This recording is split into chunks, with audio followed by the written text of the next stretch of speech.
네, 오늘은 벌써 상반기가 다 지난 6월 마지막 예배네요.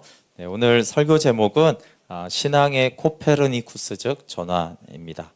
네, 코페르니쿠스는 우리가 잘 알듯이 네, 원래는 지구를 중심으로 이제 태양이 돈다고 생각을 했는데 그게 아니라 이제 태양을 중심으로 오히려 지구와 천체들이 돈다라고 코페르니쿠스가 말했는데, 그런 신앙의 코페르니쿠스적 전환이라는 발음이 참 어렵네요. 네, 오늘 설교는 사실 2주 이어진 말씀에 이어진 것입니다. 그래서 제가 2주 전에 예수님처럼 바울처럼 성경 보기라고 했는데요. 네, 그것을 통해서 구약에서 이렇게 복음적인 내용이 있는 게 아니라 구약 전체가 사실은 예수 그리스도를 통해서 들어가는 하나님의 나라를 증거하는 말씀이라고 전했습니다. 그래서 사도행전 2장 23절부터 31절, 또 로마서 1장 2절에 이 복음은 선지자들이 아들에 관해서 미리 약속했고, 누가복음 24장에도 그리스도의 고난과 영광이 구약 성경에 자세히 있고, 요한복음 5장 39절 40절에도 성경은 예수님을 증거해서 영생을 얻는 것이다. 또 베드로전서 1장 10절에서 11절에도 선지자들은 다 그리스도의 고난과 영광을 선포했다라고 했으면서, 제가 구체적으로 예를 들어서 아브라함에게 왜 바울이 복음을 전했다고 했는지, 그래서 아브라함에게 자손과 땅을 약속한 것이 예수 그리스도와 하나님의 나라고, 이 헷불 언약에서 이배국과 출애굽이 있고 가나안 땅 정복까지가 쭉 이어지기 때문에 모세오경 전체는 아브라함에게 전한 복음이 계속적으로 전개되어지는 내용입니다. 그래서 이제 여호수아는 하나님 나라 들어가는 것고, 사사기는 언약을 떠나며 하나님 나라 들어가도 못 누린다는 것이고, 그 이후에 역사서와 모든 예언서는 이제 이 하나님 나라를 누릴 것이냐, 언약 안에서 누릴 것이냐, 언약을 떠나면은 못 누리고, 더 떠나면 어떻게 돼요? 아예 그 땅에서 쫓겨나잖아요. 이렇게 바벨론 때문에. 그래서 바울은 구약 성경의 한 부분을 취한 것이 아니라 이 구약 성경 전체가 예수 그리스도를 증거해서 하나님 나라에 들어가게 하는 말씀이다. 그래서 역사적 나사렛 예수가 곧 성경이 증거하는 그리스도다라고 증거했습니다.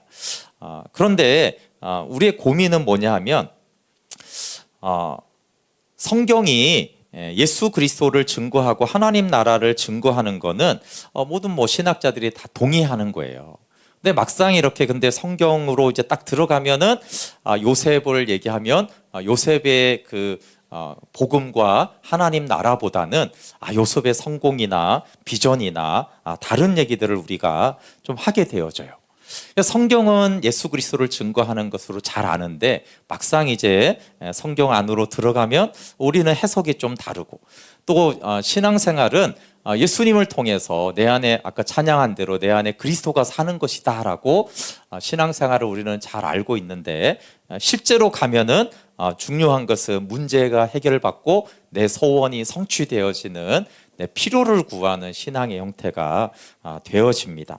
그러니까 이 성경에서 말하는 것과 우리의 현실의 신앙은 왜 이렇게 차이가 날까요? 성경 해석도 차이가 나고 신앙생활도 차이가 납니다. 근데 아마 그것을 알려면은 종교에 대해서 우리가 좀 이해해야 될 것 같아요. 그럼 종교는 사탄도 역사하지만 종교는 인간이 만드는 것입니다. 왜냐하면 신을 통해서 자아를 만족하기 위해서 종교를 만드는 거죠. 그래서 골로새서 3장 5절에 탐심이 우상 숭배라고 그랬어요. 왜 어디 가서 우상에게 절하는 것이 아니라 탐심이 우상 숭배겠습니까? 그것은 우상 숭배의 본질이 탐심에 있다는 거예요. 왜 우상 숭배하고 종교 생활을 하고 종교를 만드냐 하면 탐심 때문에 만들어졌고, 탐심을 채우기 위해서 사람들은 종교를 만들고 종교 생활을 합니다. 간단히 말하면 탐심에 필요한 신을 만드는 것이죠. 그래서 농경시대에는 농경신이 있습니다. 바알과 아세라가 농경신이죠. 전쟁시대에는 또 전쟁신을 만듭니다. 바다에는 또 바다의 신을 만듭니다. 그래서 이제 내가 필요한 대로 신은 만들어집니다. 그리고 이제 세트 신들이 있죠. 히랍 신 하나, 또 힌두교 같은 경우는 아예 세트입니다. 그냥 다 있습니다. 힌두교는 3억 개 신이 있으니까 내가 원하는 신은 거기 다 있습니다. 그래서 그냥 뭔가 내가 하기 힘드니까, 인간은 연약하니까 신의 이름으로 나의 만족을 구하고 또 신의 이름으로 내 욕구를 합리화하는 거죠. 이건 신이 허락한 것이다 라고 하면서 나의 탐심을 합리화하기도 합니다. 근데 여러분, 기독교는 인간이 만들지 않았어요. 그게 문제입니다. 하나님이 만들었기 때문에 인간이 만든 종교와 하나님이 만든 기독교는 목적이 달라요. 추구하는 것이 다릅니다. 그러니까 종교는 대부분 사람들이 원하는 거예요. 그게 내 필요든, 불교에서 말하는 고통에 대한 고통을 이제 없애고 싶고 평안을 누리고 싶은 것이든, 어쨌든 사람이 원하는 것들인데, 성경은 사람이 원하는 것을 주제로 하지 않습니다. 성경은 하나님의 아들 예수 그리스도를 전해서, 아니 인간이 뭐 하나님의 아들에 관심이 없잖아요. 원래 내 필요가 채워지면 되지. 근데 성경은 하나님의 아들 예수 그리스도가 중심이라는 것이고, 그 예수님을 통해서 하나님 나라에 들어가 사는 것이 핵심이라는 거예요.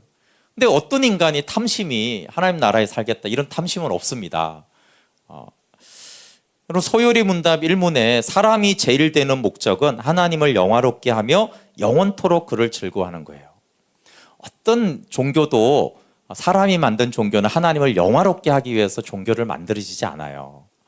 그게 마음이든 물질이든 건강이든 그 어떤 것든 내 필요를 위해서 내가 종교를 만들고 종교를 믿지, 그 하나님을 영화롭게 하는 거하고 내 필요하고 무슨 상관이 있습니까? 근데 성경은 하나님을 영화롭게 하라는 거예요. 하나님의 영광이 중심입니다. 그러니까 하나님은 하나님을 위해서 성경을 썼고, 하나님은 하나님을 위해서 창조와 구원 사역을 하셨어요. 그러니까 종교는 자아만족을 위해서 하는 것인데, 기독교는, 성경은 하나님의 영광을 위해서 쓰여진 거예요. 그러니까 이 갈등은 구약 성경 내내에 있습니다. 여러분, 이스라엘이 왜 망했습니까? 여호와 하나님을 믿어야 되는데 농경 시대니까, 농사를 가나안 땅에서 농사를 지으니까 농경신이 필요한 거예요. 그러니까 바알과 아세라를 섬기는 거잖아요. 근데 이걸 끝까지 놓지를 않아서 심판을 받습니다.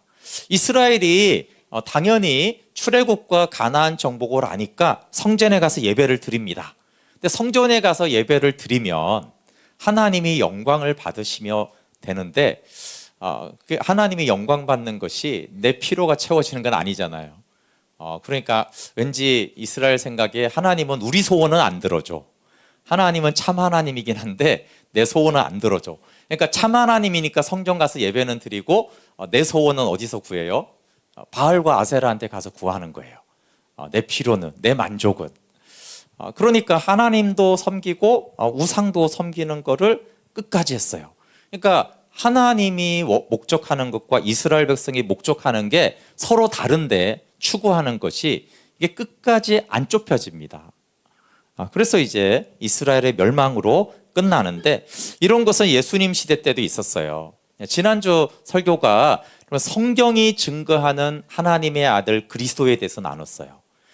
그러니까 바리새인들이 말하고 원하는 메시아가 있고, 하나님의 아들이 오셔서 하나님이 보내신 메시아가 있는데, 이 두 메시아관이 좁혀지지가 않는 거예요. 사람들이 원하는 다윗과 같은 정치적, 경제적, 사회적인 메시아가 있는데, 예수님이 오셔서 나는 십자가에 고난당하고 생명 주는 메시아다. 이 메시아관이 안 좁혀지는 거예요. 왜냐하면 목적이 다르잖아요. 다윗과 같은 메시아가 오면 내가 원하던 사회, 정치, 경제, 문화가 다 채워지는데, 아니 생명 주는 그 메시아는 내가 구한 게 아닌 거예요. 왜 고난당한 메시아가 나에게 필요하느냐? 이게 좁혀지지가 않습니다. 이게 이제 종교와 진리의 차이인데, 종교 안에 기독교를 넣지만, 그래서 기독교는 같은 종교로 이렇게 여겨지는 것에 대해서 거부감이 사실은 있는 거죠. 왜냐하면 만들어진 이유도 다르고 추구하는 것도 전혀 다르기 때문에 그렇습니다. 근데 문제는 우리가 예수님을 믿을 때 우리도 내 필요 때문에 대부분, 사실은 거의 전부라고 할 수 있을 만큼 하나님과 예수 그리스도를 믿습니다. 왜 믿었습니까? 하나님을. 저 같은 경우는 이제 교회를 안 다니다가 어머니가 너무 아프셔서 어릴 때 교회를 다닌 적이 있어서 우리 어머니를 위해서 기도를 해야 되지 않을까? 뭔가 그런 마음이 너무 힘드니까 기도해야겠다 이런 생각이 들었어요. 그러니까 또 이제 가보니까 또 좋은 것도 있어요. 친구도 만나고 마음의 평안도 있고 재밌기도 하니까 그래서 이제 예수님을 믿게 되는 거죠. 사람들의 동기는 다르지만 뭐 그게 치유든 성공이든 마음의 평안이든 여자친구를 만나든 문화든 가정의 평화든 긍정의 힘을 의지하든 체험과 표적과 능력이든 어쨌든 뭔가 내가 필요한 게 있었던 거예요. 그리고 그 필요한 거와 뭐가 맞으니까 하나님을 믿어야겠다. 예수님을 믿으니까 좋구나. 이렇게 생각을 하는 거예요. 근데 이제 처음 믿을 때는 이제 그렇게 믿는 게 사실은 정상적이라고 할 수 있는데 그렇게 믿었다가 이제 성경이 증거하는 복음을 우리가 믿고 만나게 되어져서 참 하나님을 만나게 돼요. 내가 생각했던 게 아니라 성경에서는 복음이 있고 예수님이 이 땅에 오셔서 나에게 나의 죄를 사하고 생명 주시고 내가 하나님의 자녀가 되었고 하나님은 나를 이렇게 창조했고 이런 이유로 구원했구나라는 참 하나님을 만나게 된 다음에가 이제 어떻게 되겠습니까? 이 두 가지가 대부분 공존을 합니다.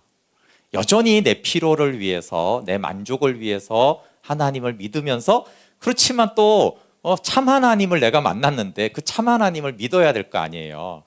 그러다 보니까 거의 나온 형태가 뭐냐 하면 하나님도 좋고 나도 좋고 이런 거죠. 뭐 대표적인 게 고지론 같은 거죠. 복음을 전하는데 이왕 복음을 전하려면 영향력이 있으면 좋잖아요. 내가 대통령이 돼가지고 복음을 전하면 더 좋겠지. 그러니까 일단 내가 성공을 해야 되는 거예요, 그렇죠? 성공해서 영향력을 가지고 돈을 많이 가지거나 지위와 명예를 가진 다음에 복음을 전하면 훨씬 좋다. 그러면 나도 성공하고 복음도 전해지고 얼마나 좋아요, 그렇죠? 근데 이거는 이제 목회자들한테도 똑같은 거예요. 그러니까 교회 성장이 어떤 모토가 되는 거예요. 그리고 교회 성장하면 목회도 성공해서 보란듯하고 영혼은 많이 구원해서 좋고, 그러니까 하나님도 좋고 나도 좋고 너희 좋고 매부 좋고 서로 좋은 거 아니냐, 이런 형태가 되어집니다. 그래서 혼재된 신앙이 형성이 되죠.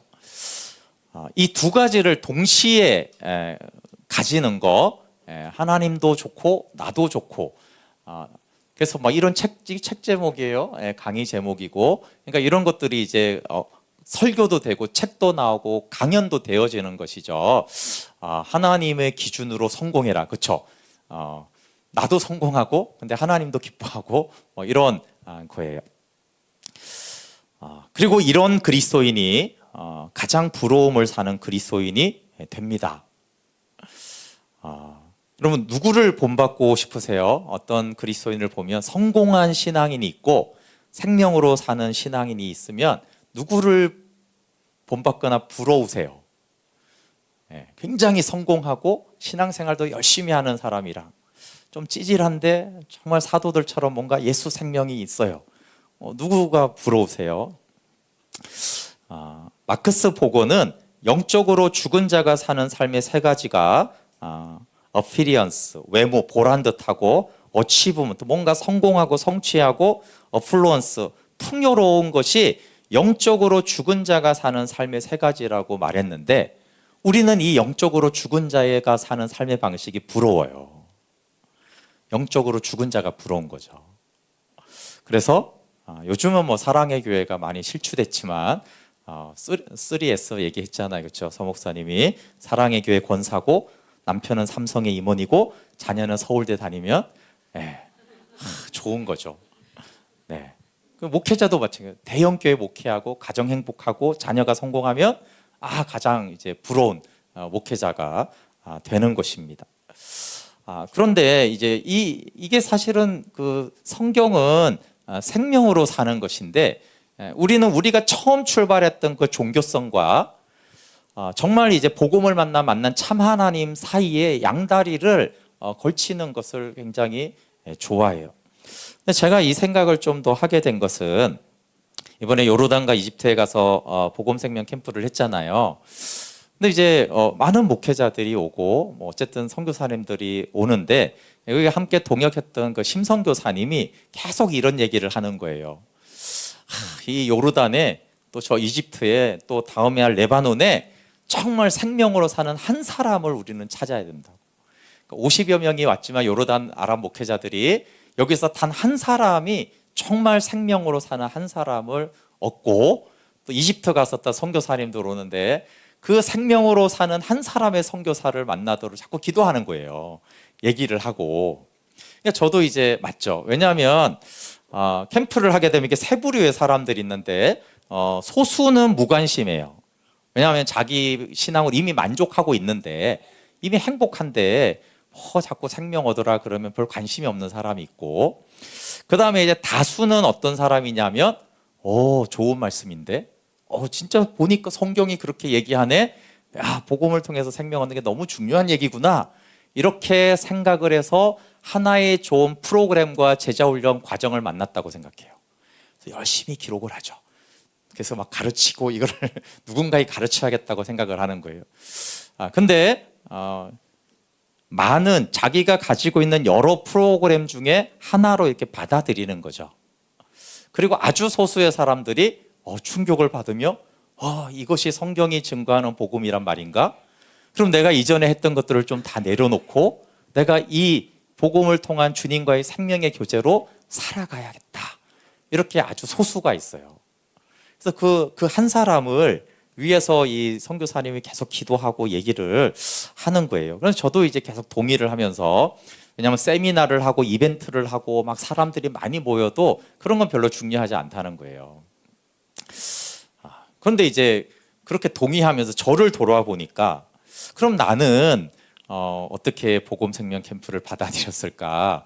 지금 여기 강사로 말씀을 전하러 함께 왔는데, 근데 가만히 저를 돌아보니까 신구약의 성경은 복음을 통해서 하나님 나라 들어가는 것을 증거하는 것이 확실한데, 저를 돌아보니까 그럼 나는 전부로 받아들이고 그랬나라고 보니까 그건 그렇지가 않은 거예요. 그건 이제 두 가지라고 생각을 했는데, 하나는 제 기질상 저는 잘 하나의 올인을 거의 안 합니다. 그래서 어떤 데 가서 아무리 충격적인 은혜를 받아도 거기에 쏙 들어가진 않아요. 항상 옳고 그름을 분석하고 장단점을 파악을 해서 여러 가지를 저는 통합하는 것을 굉장히 기질상 좋아하기 때문에 막 어디 가서 엄청난 은혜를 받아도 거기에 스텝으로 참여를 절대 안 합니다. 좋은 것만 가지고 나와요. 두 번째는 신앙의 전통인데, 모든 사람들이 신앙은 여러 가지 중요한 요소들로 구성되어 있다라고 제가 들었고 알았고, 그래서 그런 고정관념이 있는 거예요. 그러니까 예를 들면은 교회의 본질이 뭐냐 그러면 누구도 교회의 본질을 하나로 얘기하지 않습니다. 다 교회의 본질, 예를 들어서 예배, 전도, 교육, 봉사, 교제 5가지다 이렇게 말해요. 그리고 이제 인터넷에서 교회의 본질이 뭐냐 이렇게 딱 치면은 사람마다 얘기가 달라요. 어떤 분은 다양성이 본질이다. 어떤 분은 예배가 본질이다. 어떤 사람은 교회 본질은 선교지. 이렇게 막 얘기를 해요.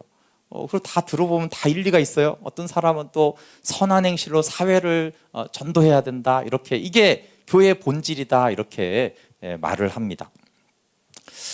그러니까 본질이 항상 여러 가지라고 생각을 하는 거예요. 본질은 여러 가지지 하나가 아니다. 라고 생각을 하는 것이 고정관념이 있는 것이죠.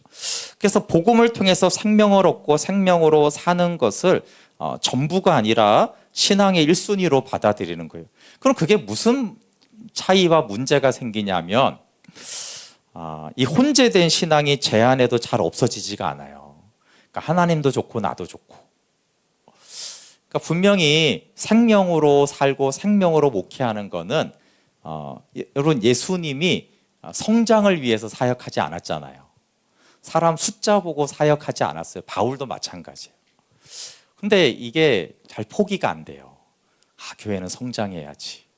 이런 것들, 보란 듯한 목회를 해야지. 근데 왜 이런 가치관이 없어지지 않을까? 왜 예수님 같은 목회관, 바울 같은 사역관이 그 관점이 안 생기는 걸까?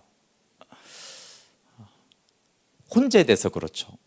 처음에 제가 예수님을 믿을 때 저도 저의 필요 때문에 믿기 시작한 거잖아요. 처음부터 어떻게 참 하나님을 만나요? 처음에는 좋으니까 그냥. 그런데 참 하나님을 만났는데 이 두 가지가 계속 가는 거예요. 그리고 대부분의 성도들이 이런 혼재된 신앙관을 가지고 있습니다.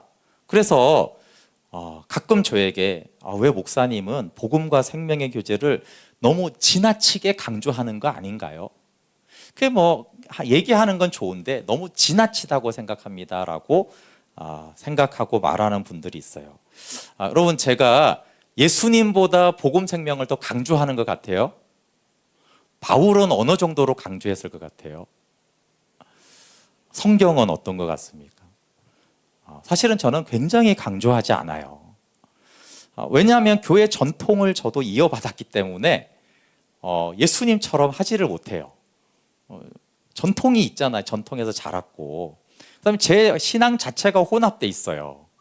제가 생명만 구하고 살고 그러면 생명을 더 강조할 텐데 저도 이제 제가 잘 되는 게 좋거든요. 그러니까 좀 부담돼요. 생명만 살라고 하는 것이. 그리고 이 메시지를 거부하는 성도들이 꽤 있어요. 그렇잖아요.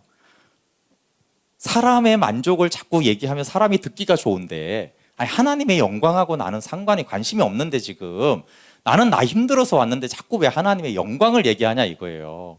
그러니까 거부하는 사람들이 있는데 저는 또 사람이 두렵잖아요. 사람들이 막 꼬나보고 이러면 좀 부담되잖아요. 그러니까 성경이 강조하는 대로 못해요. 성경을 정말 읽어보세요. 바울이 그 정도로 했는지. 바울이 예수 그리스도와 하나님의 나라를 증거했다는 것은 타협이 되지 않나요?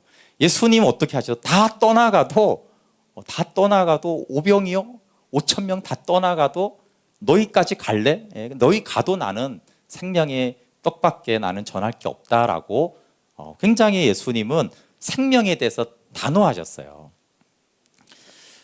여러분, 예수님은 애매하게 말하지 않았습니다. 제가 예수님처럼 바울처럼 성경 보기에서도 하나님의 아들 예수 그리스도와 하나님의 나라를 전했다고 했고, 예수님은 자신이 온 목적을 애매하게 전하지 않았어요. 내가 온 목적은 있잖아. 1, 2, 3, 4, 5, 5가지야. 이렇게 하지 않았어요. 내가 온 것은 양으로 생명을 얻게 하고 더 풍성히 얻게 하는 딱 하나라고 얘기를 했어요. 그리고 하나님의 나라 복음을 내가 전하여야 하는데 하나님 나라 복음, 하나님 나라로 들어가게 하는 복음이에요. 나는 이 일을 위해서 보내심을 받았다 이렇게 말했지, 첫째, 내가 온 목적, 두 번째, 세 번째, 네 번째, 다섯 번째 이렇게 말하지 않았어요. 같은 내용이란 말이에요. 생명을 얻는 거랑 하나님 나라에 들어가는 거는. 그러니까 너무나 예수님의 그 메시지와 목적은 심플합니다. 그런데 다른 목사님들은 왜 그렇게 가르치지 않나요? 근데 이게 저도 엄청 궁금해요. 제가 2주 전에 말한 대로 예수님처럼 바울처럼 성경 보기에서 구약을 복음과 생명으로 가르치는 걸 못 들어봤어요. 성경 통독부터 성경 읽는 많은 방법들 있잖아요. 그렇죠? 성경 연구하는 방법에서 문학적인 방법으로, 배경적인 방법으로, 그러니까 다른 헬라의 고대 서적이 있다라면 그 책을 읽는 방법과 성경을 읽는 방법을 거의 같게 가르쳐요. 예수님처럼 하나님 나라를 중점으로 보라고 거의 하지 않아요. 그래서 제가 2주 전에 말했는데 저는 한 번도 그렇게 성경을 보라고 배운 적이 없어요. 여러 세미나를 다녀도.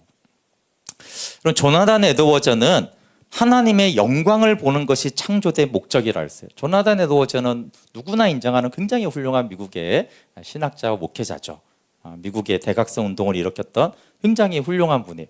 이분이 창조의 목적은 하나님의 영광을 보는 것이다. 그리고 소요리 문답도 교단을 떠나서 거의 다 인정하는 거예요. 교단이 달라도 사람이 제일 되는 목적은 하나님을 영화롭게 하고 하나님으로 말미암아 영원토록 즐거워하는 것입니다. 여기는 우리는 다 아멘합니다. 다 아멘하는데 아멘하고 성경 보면 내 관심사로 봐요. 내가 환경 문제에 관심 있으면 성경 보도 환경만 봐요. 내가 사회 불평등에 관심 있으면 자꾸 불평등 문제만 봐요. 교육에 관심 있으면 자꾸 교육에 보고, 내가 과학자면 창조 과학을 자꾸 봅니다. 그러니까 명제적으로 던지는 데는 아멘을 하는데 실제로 성경을 보거나 신앙생활을 하게 되어지면 내 관심사로 성경을 보고 신앙생활을 형성합니다. 왜 그럴까를 다는 이해할 수 없는데 아마 성경하고 배우고 경험한 것이 함께 가는 것 때문에 그런 것 같아요. 자, 그래서 이 설교를 준비하고 어제 이재철 목사님의 그 목회자 세미나가 뜨길래 1시간 넘는 강의를 들어봤어요. 어떤 목회자가 돼야 되느냐? 다 좋고 훌륭한 말씀을 하는데 생명으로 목회해야 된다는 말은 단 한마디도 없어요. 그러면서 본인이 이렇게 말해요. 내가 목회를 하기 전에 저 회중석에 앉았을 때 목회는 이렇게 해야 되는데 라고 생각했던 것들을 자기는 30년 동안 실제로 실천했다는 거예요. 그 정말 실천해서 훌륭한 목회를 했잖아요. 훌륭한 분이시죠? 그런데 굉장히 훌륭한데 자기가 생각한 바른 목회를 다 실천했으니까. 그런데 예배당을 오면서 본인이 생각했던 목회를 했다는 거예요. 아시잖아요. 정직하고 바르고 예의 바르고 그런 거 있잖아요. 근데 성경을 내가 봤더니 성경에서 이런 목회를 하라고 하더라 라는 목회를 후배들에게 가르치는 게 아니라 교회를 다니면서 평소에 생각을 하는 게 있는, 이런 거는 교회에 문제가 있는 것 같아. 권위주의는 문제가 있어. 돈 밝히는 건 문제가 있어. 뭐 이런 등등을 생각해서 그거를 그대로 실천을 하는 거고, 그리고 그걸 계속 또 후배들한테 가르치는 거예요. 그러니까 굉장히 훌륭한 목사님들이 성경에 의해서 성경 66권 전체가 이 메시지를 나한테 했기 때문에 나는 이렇게 목회를 했고 목회를 하라고 하지 않고 본인이 생각하기에 다 바른 것입니다. 틀린 얘기가 아니에요. 옳고 바른 것들을 목회를 하고 그 목회를 하는 것들을 계속 반복하는 거예요. 그러니까 이제 또 복음의 한계가 있다고 해서 서 목사님은 복음과 치유를 했잖아요. 그렇죠? 예전에 염삼화 목사님 오셨는데 제가 그분도 많이 배운 거는 복음과 교회를 해서 그래요. 교회. 저는 정확하진 않은데 복음과 좀 성령을 한 것 같아요. 어쨌든 성령 사역도 많이 배웠으니까. 오카노 목사님은 복음과 제자 훈련, 김용호 선교사님은 복음과 기도, 이런 식으로 가요.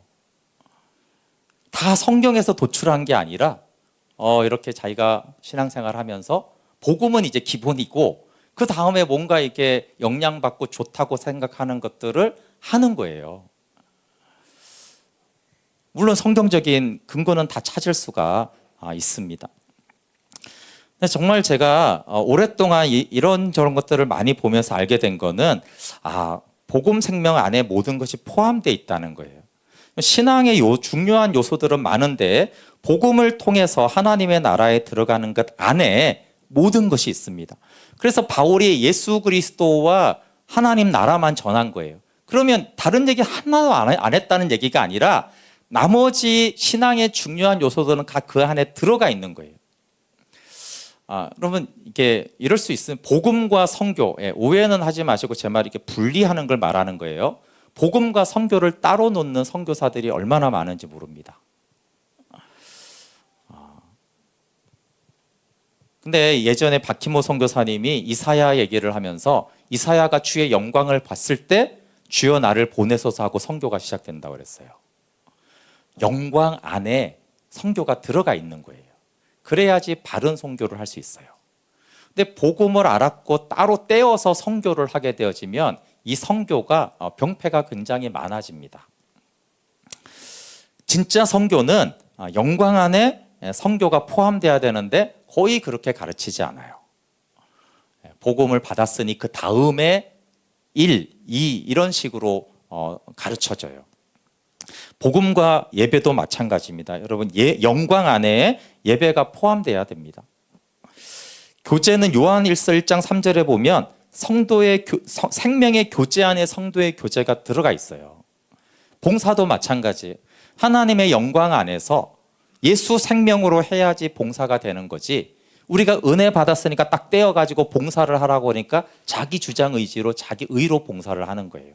이게 하나님의 영광을 보는 것 안에 봉사가 들어가 있어야지 영광을 보며 은혜로 섬길 수가 있는 거잖아요. 근데 이게 다 분리를 시켜놨기 때문에 1, 2, 3, 4, 5로 해놨기 때문에 봉사를 하다가 교만해지고 주장해지고 자기 의를 주장하며 보상 심리가 생기는 것이에요. 그래서 여러분 사도들이 어떻게 사역했는지를 한번 보세요. 사도들이 복음을 전하여 생명 얻게 하는 이거는 모든 사도들이 공통적으로 하는 것입니다. 복음을 전해서 생명을 얻게 하는 일은 모든 사도들이 해요. 그리고 나머지 것들은 하기도 하고 안 하기도 해요. 예를 들어서 복음을 통해서 생명을 얻게 하는데 치유와 표적과 은사가 필요하면 그걸 다 사용을 합니다. 근데 어떤 데서는 또 사용을 안 해요. 항상 사용하는 게 아니에요. 근데 오늘날은 어떻게 하는 줄 압니까? 유튜브에 조회수가 많은 건 뭐냐면 일단 무조건 치유가 일어나야 되는 거예요. 목적이 없어요. 일단 치유는 일어나야 돼요. 이걸 하나의 공식처럼 하고 있어요. 은사는 무조건 받으라는 거예요. 능력은 많을수록 좋잖아요. 이런 거예요. 복음을 통해서 생명을 얻게 하는 거하고 무관한 은사와 능력과 표적이 난무하는데 엄청난 사람들이 조회를 해요. 따라하고. 사도들은 표적을 행하기도 하고 안 행하기도 하고 직분자를 세우기도 하고 안 세우기도 하고 그런 식으로 합니다. 왜 그런 줄 하면 복음을 전해서 생명을 얻게 하는 것 안에 이것들이 들어가 있는 거예요. 그럼 좀 전에 우리 찬양팀이 찬양을 했는데 찬양이 목적이고 악기가 수단입니다. 그러면 어떻게 돼요? 악기는 사용을 할 수도 있고 안 할 수도 있는 거예요. 해도 되고 안 해도 되는 거예요. 그러니까 목적과 수단은 동일하지 않아요. 그런데 만약에 목적과 수단이 바뀝시다. 악기를 연주하는 것이 목적이 되어버리면 찬양은 어떻게 돼버리죠? 하나님 찬양은 없어져요. 자기 자랑만 있는 거죠. 어떻게 하면 악기 소리를 잘 낼까 이거밖에 없는 거잖아요. 그러니까 찬양을 하는데 수단으로 악기나 마이크들을 쓰는 거예요. 그러니까 하나님의 아들 예수 그리스도를 전해서 하나님 나라에 들어가게 하는 게 사도들의 목적인데 수단들이 있어요. 그렇죠? 그러면 죽은 자도 살리는 것이고 근데 필요 없어요. 그냥 복음이 너무 잘 전이고 생명을 얻어요. 그러면 표적을 행하지 않습니다. 그러니까 사도들은 이 악기를 쓰다가 안 쓰다가 이런 식으로 자유롭게 하는 거예요. 근데 후대 사람들이 그걸 하나의 다 공식처럼 만들어 버렸어요. 방언을 다 해야 된다. 방언을 해서 유익하면 하라는 거예요. 막은 적이 전혀 없어요. 근데 방언을 해야 한다라고 말한 적도 없어요. 왜냐하면 생명을 얻고 하나님 나라를 사는 게 목적이지 방언을 하는 게 목적이 아니거든요. 그럼 성경을 직접 보고 묵상을 해보니까 바울이 왜 하나님의 아들 예수 그리스도를 통해서 하나님 나라를 사는 것을 전했는지가 너무나 복생이 성경적이에요. 근데 너무나 놀라운 거는 이렇게 전하는 목회자가 거의 없다는 거예요. 요한이 직접 기록 목적을 밝혔어요. 내가 이것을 기록한 것은 하나님의 아들 예수 그리스도를 믿어 영생을 얻는 것이다. 여러분 이 영생을 얻는 거 안에 요한복음 안에 있는 표적도 있고 기적도 있고 가르침도 있고 다 있는 거예요. 영생 얻는 생명 얻는 거 안에 표적과 체험이 다 들어가 있어요. 그러니까 하나님 나라를 선포하는 것 안에 들어가 있는 것이죠. 그리고 요한은 내가 선택했다고 그랬어요.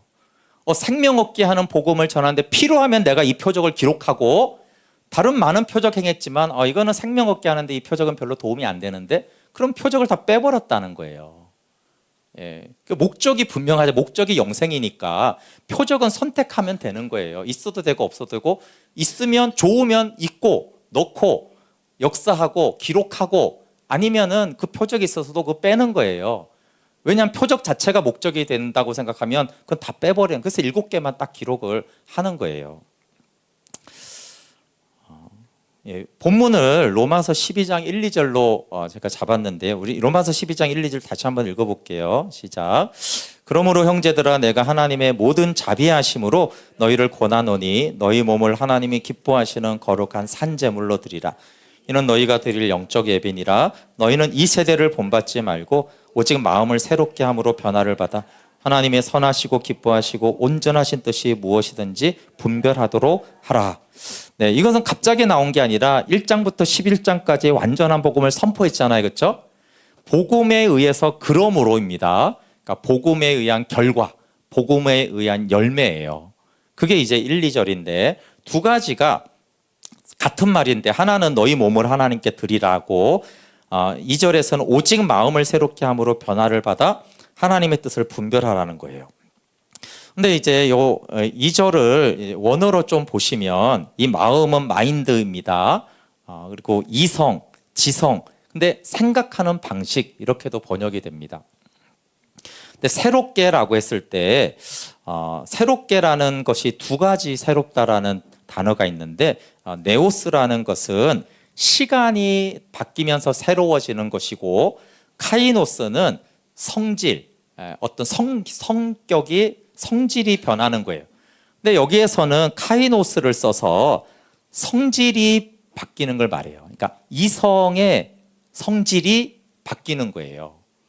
나이가 들어서 이성이 뭐 달라졌어, 기억력이 없어졌어 이런 걸 말하는 게 아니라 이성의 근본적인 성질이 새로워져야 된다라는 뜻이고요. 또 변화를 받아에서도 변화를 받는 것이 두 단어가 있는데 스케마는 외적인 모습이에요. 오늘 머리 했다 안 했다 이런 건데 모르페는 본질의 변화를 말합니다. 본질. 그리고 이제 현재형이 써여졌어요. 그래서 새롭게는 좀 더 정확하게 말하면 근본적으로 새롭게고 변화를 받아는 본질적으로 계속해서 변화를 받으라는 거예요. 이해되시죠? 우리 뭐 외모를 변하고 뭐 옷을 바꿔 입고 이런 걸 말하는 게 아니라 내 안에 있는 본질을 말하는 거예요. 그러니까 이제 이것을 종합을 하면 이렇게 뜻이 됩니다. 오직 생각하는 방식이 근본적으로 새롭게 되어 본질적인 변화를 계속해서 받으라. 이게 복음의 열매라는 거예요. 복음의 열매는 생각하는 방식이 근본적으로 새롭게 되어서 본질적인 변화를 계속해서 받는 거예요. 그러면 이게 어떤 변화일까를 생각해봐요. 근본적으로 본질적으로 생각하는 방식이 변한다는 것이 무엇일까라고 했을 때 저는 내가 인식하는 하나님에서 성경이 계시하는 하나님을 알아야 된다는 거예요. 근데 여기에서 좀 도움을 받은 것이 칸트가 입증한 인식의 방법입니다. 칸트가 인식의 코페르니쿠스 전환이라는 말을 했어요. 어려운 말 같지만 또 어렵지 않을 수 있는데 간단하게 말하면 우리의 인식관은 뭐냐 하면 우리는 사물이 있는 그대로 받아들여서 내 인식이 정확하다고 생각합니다. 여러분 제가 보이시죠? 저와 옷이 보입니까? 여러분들은 저를 보면서 내가 조용호라는 사람이 있는 그대로 여러분이 받아들여서 저렇게 생겼고 옷은 저렇게 입었고 머리는 짧구나 뭐 이렇게 이제 생각한다라고 인식해서 나는 조용호 목사님의 모습을 정확하게 보고 있다라고 생각하시죠? 안 하세요? 내가 보는 건 허상이야 이렇게 생각하세요? 난 정확하게 보고 있어 이렇게 생각하세요. 그런데 칸트가 밝힌 게 뭐냐 하면 놀랍게도 누구도 사물을 있는 그대로 인식할 수 없다라는 거예요. 모든 인간은 사물을 있는 그대로 볼 수 없다라는 것인데 예를 들면 이런 거예요. 여기에 사진 우리가 찍는 사진도 있고 이거는 이제 왼쪽에 열화상 카메라예요. 그리고 이쪽에 있는 거는 홀로그램입니다. 그리고 저 위에 있는 건 자외선이고 맨 이쪽에 우리가 아는 엑스레이죠. 그런데 이 네 가지 아니면 그냥 우리가 정상적인 사진 5가지 중에 어떤 카메라가 더 좋은 카메라고 어떤 카메라가 사물을 있는 그대로 재현해낸 것입니까? 정답은 없다라는 거예요. 우열을 가릴 수 없어요. 의사 입장에서는 의사한테는 엑스레이가 가장 정확한 것이고요. 목적과 필요에 따라서 다 다른 것이지 우열이 없어요. 근데 저 옆에 거는 뭐냐 하면 이 박쥐는 초음파로 사물을 인식합니다. 뱀은 열화상 카메라로 인식을 해요. 강아지와 고양이는 흑백으로 인식하죠. 그렇죠? 오징어와 문어는 음파로 사물을 인식합니다. 누가 가장 잘 인식을 한 거죠? 우열은 없다는 거예요. 그럼 사람이 보는 게 정확하고 초음파는 부정확하다 그렇게 말할 수 없는 거예요. 그렇죠? 그러니까 누가 가장 정확하게 사물을 인식했냐라고 할 수가 없어요. 이 촛대를 여러분이 보시잖아요, 그렇죠? 이게 날 각자 보잖아요. 근데 이게 시각 정보가 들어오면 두뇌가 이거를 인식해서 구성을 하는 거예요. 아, 저 색은 저렇게 생겼고 모양은 저렇게 생겼구나. 이렇게 인식하는 거예요. 그런데 진짜로는 이 사물이 어떻게 생겼는지 아무도 여기서 알 수 없어요. 이해 가세요? 뱀이 오고 문어가 막 보고 이렇게 하면 이게 다르게 생겼단 말이에요. 인간은 이 모양이 맞다고 생각하지만 뱀의 생각은 다르거든요. 박쥐 생각은 또 달라요. 근데 누가 더 정확하게 이 촛대를 인식했는지는 아무도 알 수가 없어요. 그래서 칸트가 이걸 밝힌 거예요. 인간은 나의 인식 구조가 이 사물을 이렇게 인식하도록 구성을 했다는 거예요. 그래서 인식의 방향이 바뀌었는데 대상으로부터 우리는 인식한다고 생각했는데 그게 아니라 칸트는 인간의 인식이 그 대상을 파악한다라는 거예요. 그게 이제 본인의 이제 그 철학을 구성하는데 아주 중요한데 제가 말하고 싶은 건 그런 복잡한 얘기가 아니라 내 인식 구조가 대상을 구성한다는 얘기를 이해하는 거예요.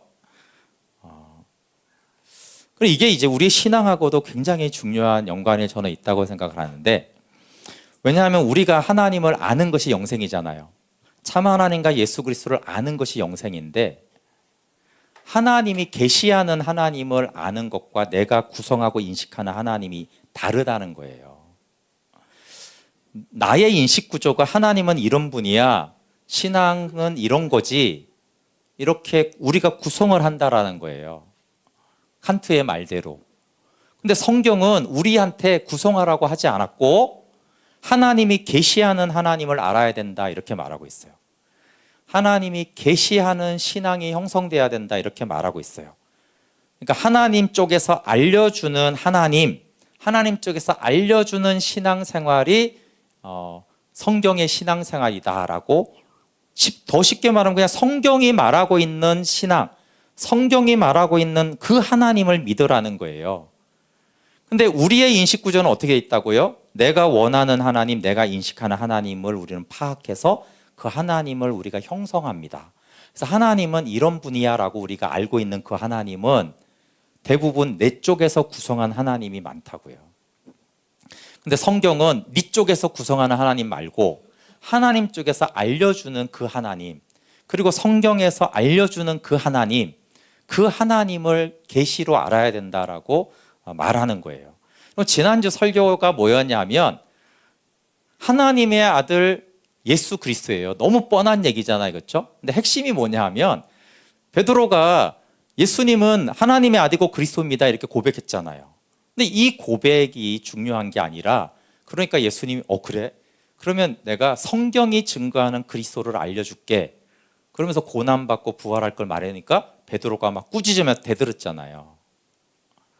그러니까 자, 그리스도라고 믿는 게 중요한 게 아니라 예수님은 그것도 중요하죠. 쓸모없다는 얘기가 아닙니다. 근데 예수님은 네가 그리스도를 나로 믿어? 그럼 성경이 증거하는 그리스도를 내가 알려줄게라고 했는데 베드로가 저항을 했다는 거예요. 그러니까 무슨 말이에요? 베드로가 인식한 그리스도를 본 거예요. 인식한 거예요. 그러니까 예수님이 그건 좋은데 내 쪽에서 계시하는 그리스도를 네가 알아야 돼라고 했다는 거예요. 근데 우리가 다 이런 문제가 있는 거예요. 베드로처럼 우리도 우리가 구성하고 인식하는 그 그리스도관과 하나님이 있는데 하나님 쪽에서는 그래 네가 나를 믿는구나. 그렇다면 내가 나를 계시해 줄게. 그래서 성경을 통해서 계시해 줄게라고 하는 거예요. 그런데 여러분 우리가 성경이 계시하는 하나님을 알기가 매우 어려워요. 왜 그러냐 아까 말한 대로 우리의 종교성과 나의 필요와 나의 욕심 때문이죠. 그래서 성령님의 가르침을 받기가 어려워요. 그래서 근데 로마서 12장 1, 2절이 제가 이렇게 보이는 거예요. 복음을 선포한 바울은 이제 복음을 통해서 신앙의 코페르니쿠스적 전환이 일어나야 한다. 사울이 자기가 구성한 하나님이 있었잖아요. 그렇죠? 나름 성경 엄청 열심히 읽고 공부해서 자기가 구성한 하나님이 있었는데 다메섹 도상에서 있고 지난주에 설교대로 예수님이 하나님의 아들 그리스도를 전했어요. 다메섹은 빛을 보고 막 눈이 감기고 장님이 되고 눈 뜨고 이런 기적이 중심이 아니고 이게 바울에게 충격적인 건 뭐였어요? 내가 인식하던 하나님에서, 그러니까 예수는 저주받은 자였잖아요. 근데 하나님이 계시하는 하나님을 알아버린 거예요. 하나님 쪽에서 계시하시는 예수님을 알아버린 거죠. 바울의 충격은 눈 멀고 이런 게 아니고 이게 엄청난 충격이었던 거예요. 그 예수가 성경이 말하는 하나님의 아들 그리스도였어? 인식 구조가 달라졌잖아요. 바울 쪽에서 알던 하나님이 아니라 하나님 쪽에서 알려주던 하나님을 알아버리니까 바울이 완전히 달라진 거잖아요. 이게 바울의 코페르니쿠스적 전환이죠. 완전히 신앙이 바뀌었어요. 방식이. 제자들도 마찬가지로 3년 동안 따라다니면서 다윗 같은 메시아를 원했는데 성령이 임하니까 충격. 사도행전은 제자들의 충격입니다. 사실 그렇죠? 근데 뭐가 충격이에요? 막 성령이 오고 막 불이 오고 막 그런 게 불이 혀같이 갈라지고 이게 충격이 아니라 하나님 쪽에서 알려주는 그리스도를 알아버린 거예요. 제자들이 충격을 받았죠. 그래서 막 나가서 전한 거예요. 그러니까 막 5천 명이 회개하고 3천 명씩 회개하고 완전히 삶의 코페르니쿠스적인 전환이 제자들에서 사도들로 일어난 거예요. 그러니까 생각하는 방식이, 신앙을 하는 방식이 근본적으로 새롭게 되어져서 본질적인 변화를 바울이 먼저 경험하고 로마서 12장을 저는 기록했다고 봐요. 너희들도 나처럼 복음을 통해서 근본적이고 본질적인 새로운 변화를 경험해야 된다. 근데 그것은 내 쪽에서 아는 하나님이 아니라 하나님 쪽에서 알려주는 그 하나님을 알 때, 그러면 어떤 것이 더 좋겠어요? 내 쪽에서 아는 하나님이 더 좋겠어요? 하나님 쪽에서 알려주는 하나님이 더 좋겠어요? 예, 그건 땅과 하늘의 차이잖아요, 그렇죠? 땅과 하늘의 차이잖아요. 왜 다윗이 그 하늘에 속한 하나님을 계시를 알고 왕이고 뭐고 내가 평생 소원은 그 아름다움, 그 영광을 바라보는 거잖아요. 예, 바울이 왜 그렇게 기뻐하면서 뛰쳐나갔겠어요? 내가 구성한 하나님을 알던 그 시절보다 계시로 아는 하나님이 얼마나 좋았으면 바울이 그 모든 것을 왜 배설물로 여기고 이 모든 것에 자신을 걸었겠냐는 거예요. 그러면 첫 시작이 뭐냐면, 그러면 성경이 계시하는 대로 성경을 보고 믿어야 돼요. 지난주 설교가 단순한 것 같지만 어렵습니다, 여러분. 예수님이 하나님의 아들과 그리스도로 믿는 건 쉬운데 내가 구성하는 하나님의 아들과 그리스도를 믿는 건 그렇게 어렵지 않은데 성경이 증거하는 그리스도를 아는 것은 쉽지가 않아요. 근데 그 첫 시작은 성경을 우리가 성경대로 봐야 되는 거예요. 자꾸 여기다가 뭘 붙이고 바꾸고 내가 막 인식 이런 게 아니라 성령님, 성경이 증거하는 대로 성경을 보게 해주셔서 성경이 증거하는 대로 그 하나님을 내가 알고 그 그리스도를 내가 알게 해주세요. 그리고 그것이 신앙의 전부고 그 안에 다른 모든 신앙의 요소들이 있습니다. 사도들처럼 성령의 도움으로 신앙을 생각하는 방식에 근본적인 변화가 있으면 좋겠어요. 그래서 오직 생각하는 방식이 근본적으로 새롭게 되어 본질적인 변화를 계속 받으라. 바울의 경험이에요. 그리고 사실은 이것을 너무 기쁨으로, 바울은 자기가 이걸 경험하고 너무 좋았어요. 자기가 인식했던 그 하나님과는 비교도 안 되는 엄청난 하나님의 은혜와 그 영광과 그 사랑을 하나님 쪽에서 알려주는 그 계시로 아는 그 하나님. 그래서 영생은 참 하나님과 그가 보내신 예수 그리스도를 아는 것인데, 여기서 말하는 영생은 내 쪽에서 구성하는 영생을 말하는 게 아니에요. 하나님 쪽에서 알려주는 그 하나님을 아는 것이 영생입니다. 우리 함께 같이 찬양하고 기도할게요. 네, 복음을 통해 생명으로 나가네라는 찬양을 하면서 우리 안에 우리의 필요를 위해서 믿고 아는 거 하나님 다 이해하십니다. 그거 나쁘다고 말한 적 없어요, 그렇죠? 당연하죠. 우리의 신앙의 시작은 다 그렇게 시작이 되는 것입니다. 그러나 바울이 복음을 쫙 전한 다음에 근데 한 번은 이 전환이 필요하다. 한 번은 근본적으로 신앙생활하는 그 구조가 계시로 알아지는 터닝 포인트가 있어야 된다라고 말씀하는데, 우리가 그것을 위해서 좀 같이 기도하겠습니다.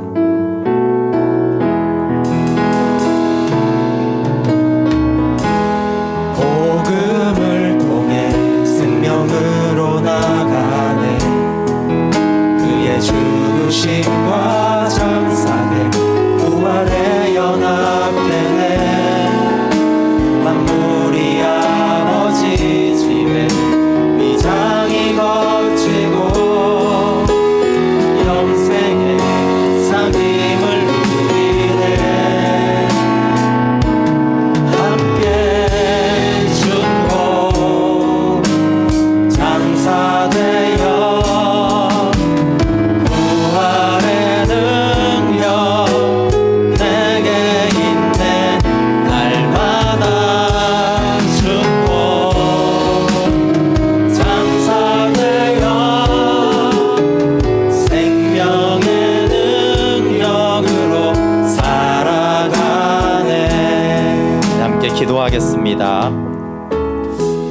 칸트는 이것을 인식의 코페르니쿠스적 전환이라고 했어요. 그러면서 칸트가 그의 철학 세계를 완전히 인식 체계를 바꾸면서 새롭게 했습니다. 세상도 인식의 방향이 달라지면 모든 것이 달라집니다. 성경은 정말 계속해서 가르치고 있어요. 그리고 그것을 성령이 알려줄 것이다라고 말하는데, 그러나 우리가 성령님께 계시로 하는 하나님을 알고자 해야 되잖아요. 우리가 듣지 않으려고 한다라면 어떻게 성령님이 그 하나님을 계시로 알려줄 수가 있겠습니까? 그래서 하나님, 내 나름대로 가진 내가 구성하는 내가 원하는 그 하나님 이제 내려놓고 정말 성경이 성령으로 가르쳐 주시는 계시로 하는 그 하나님을 만나고 알게 해 주십시오. 함께 같이 기도하겠습니다. 하나님, 바울은 하나님의 아들 예수 그리스도를 전하여서 하나님 나라를 전하고 그 하나님 나라의 부유한 백성의 삶을 가르쳐 주었습니다. 하나님, 예수님도 성경은 나를 증거하여 영생을 얻는 것이라고 하였습니다. 요한복음의 기록 목적, 요한일서의 기록 목적, 예수님의 사명, 예수님의 모든 목적이 생명을 얻고 풍성한 생명을 얻고 누리는 것입니다. 하나님, 제자들 또 사울을 찾아가 주셔서 하나님, 이들이 하나님을 아는 결정적인 은혜를 성령으로 주셨습니다. 정말 그들의 신앙이 송두리째 코페르니쿠스적인 인식의 전환이, 신앙의 전환이 있었습니다. 하나님, 구합니다. 하나님, 우리도 나름 정말 내 필요에 의해서 하나님을 믿고 찾고 구했습니다.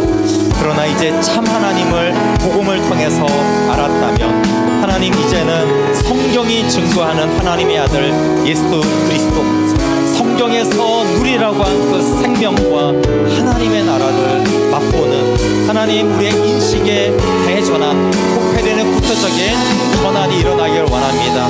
나 중심에서 하나님의 중심으로 바뀌는 그런 충만한 은혜가 하나님 성령에 의해서 일어나도록 구하오니 저희들을 가르쳐 주시옵소서.